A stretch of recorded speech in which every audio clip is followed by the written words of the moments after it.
Hi there, welcome to Nonsense Whisky. My name's PF, and today we've got another ALDI bottling. Now, unfortunately, this one, I'm a little bit late to the party on this one, but this is the Glen Marnoch Limited Reserve Highland Single Malt Scotch Whisky Sherry Cask Edition.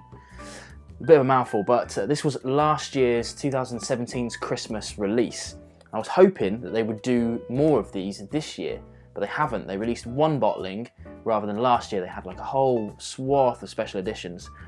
But they've only released one fresh bottling this year, and I didn't manage to get hold of that because it was £50, so not interested. This, however, was £17.50 in the UK. Now I know Aldi's are worldwide and they don't always sell whiskey, especially in the US. I know they don't sell whiskey, so unfortunately for you guys, it's something that you won't be able to get. But this was a limited range of their Glen Marnoch kind of, I don't know, brand, I guess you want to call it.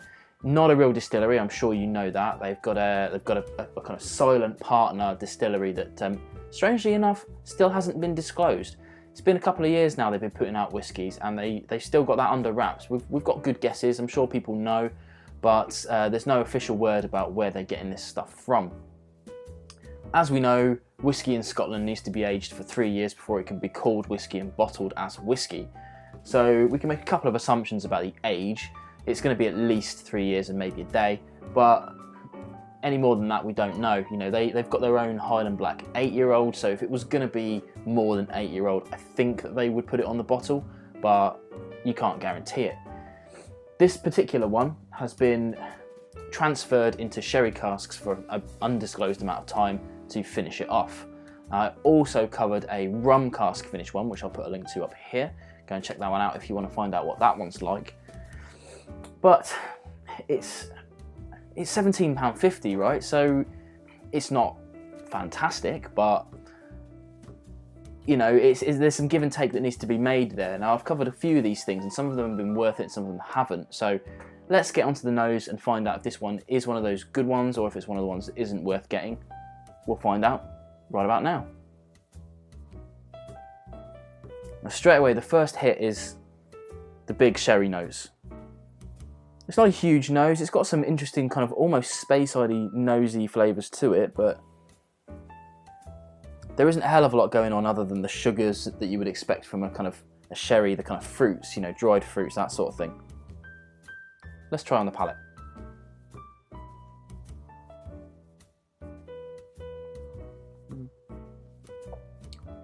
Initially it feels a little watery. Once you swallow it gets a little bit more interesting, but not overly so. Definitely some sherry notes there, but you're getting a whole heap of kind of maltiness, really kind of grassy, herbally notes that are coming through from the young malt that's in there. But it's not an in-your-face dram. It's very easy drinking. There's not a whole lot of complexity going on there for sure, but what can you say? For £17.50 in the UK, this is competing with things like Famous Grouse and the other kind of general famous blends. And when you put it in that arena with that sort of price set, it is a lot better than that. It's certainly better than their Highland Black 8-year-old. But for me, I kind of prefer the rum cask finish. This is my palate coming through now. So these days I tend to be preferring really peaty stuff or really sweet stuff, nowhere in between. So this is lovely, it's nice and sweet, but the rum cask was a lot sweeter. A lot of actually genuine rum influence on there that made some difference, whereas this sherry influence doesn't seem to really be cutting through the young malt, but again, that's just my opinion on it. Now, I don't recommend you obviously rush out to Aldi to try and get some of this, because like I said at the beginning of the show, it isn't there anymore, unfortunately. They do have some standard bottlings there. They have like the Islay, the Highland and the Speyside, and you'll have to watch my videos on those to see how they compare with it.